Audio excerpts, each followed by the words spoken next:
am very passionate about helping women with invisible illnesses realize that you can still lead a pretty healthy and active lifestyle.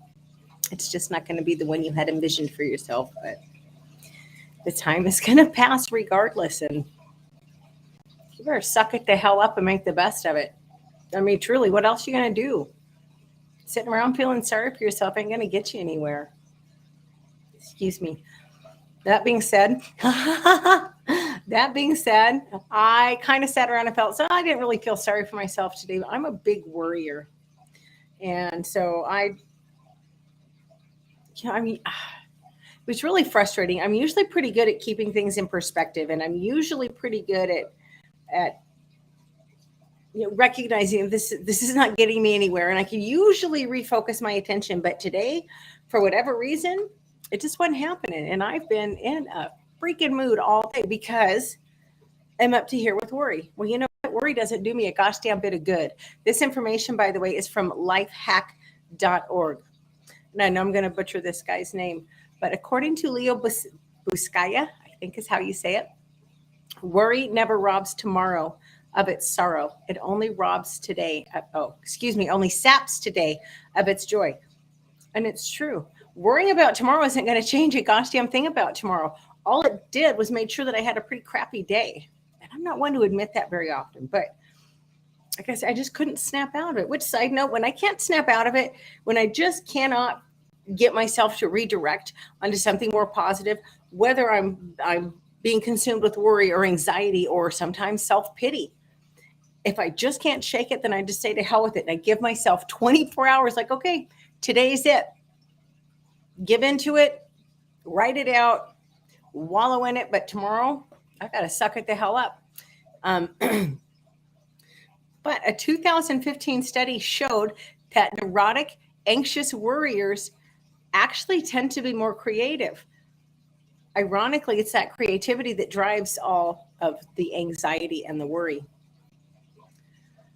Over worriers focus on the wrong things.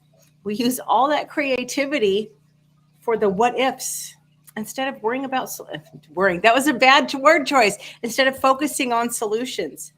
We get too focused on the future. Well, you know what? If you're looking down the road and you don't like what you see coming at you, it's up to you to adjust your course. No one can do that for you.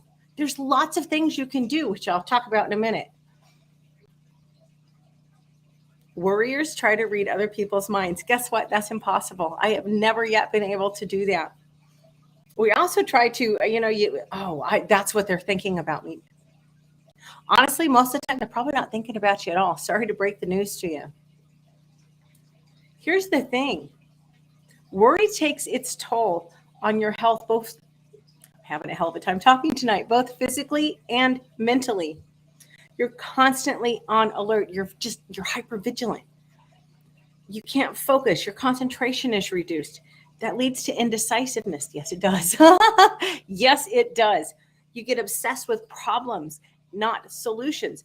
Being problem focused is obviously it's not a good way to live. You've got to be solution focused. It actually lowers your immunity. Isn't that crazy? The mind-body connection, the more, I've known it.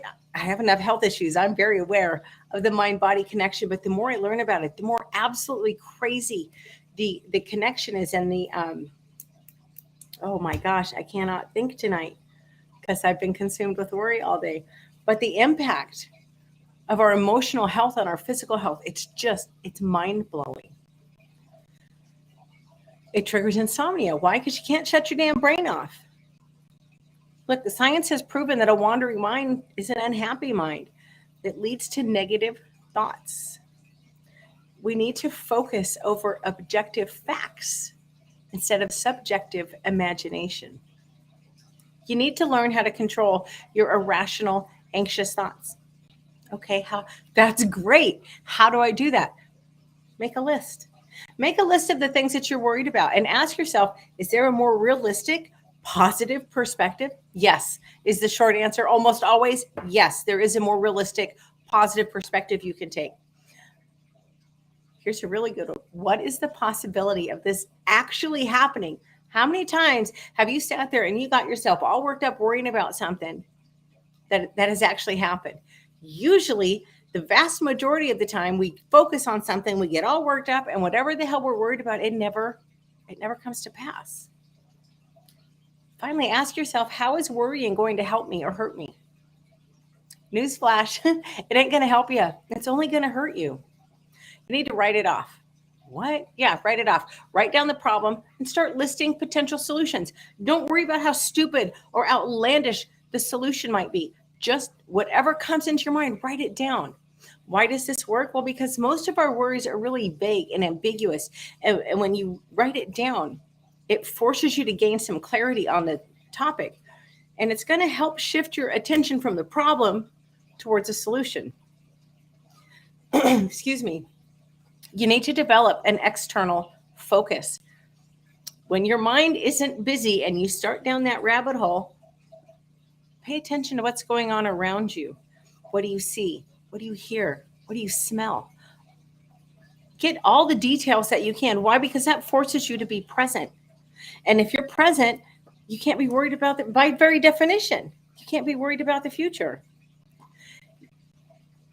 If you can figure out how to be present, if you can focus on all the details that are going on around you, it's going to take the focus off your worries. Excuse me. And if you're worried about the future, which if we're worried, that's because our mind is in the future. It's not present. If you're worried about the future, then you know what? You need to do something. You need to fix your shit. Excuse me, but you do. And yes, I'm talking to myself right there. But one of the greatest gifts we have in this life is our ability to change. So if you don't like the direction that your life is headed, work on yourself. Get into some personal development. This is going to be backwards. I didn't think about it, but The 15 Invaluable Laws of Growth by John Maxwell is an incredible book. I cannot even tell you how long I've been reading that. I've never taken a deeper dive into a book in my life. I have a notebook like seriously about this thick with notes, and I'm only on chapter 12 of 15. But work on yourself, journal, meditate, focus on intentional growth. Because if you don't like where you're headed, that's the only way it's going to change.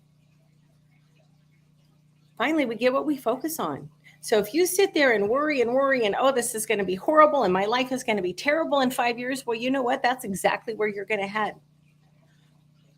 So when you catch yourself starting down that rabbit hole, grab a good personal development book. Go online. Trent Shelton has a great, Trent Shelton. I was like, is that his name? That's his name. He has a great YouTube channel. It's full of, at least what I find, really uplifting videos, and they're usually not too long. Brendan Burchard, Stephanie Lynn Coaching, all those people really lift me up.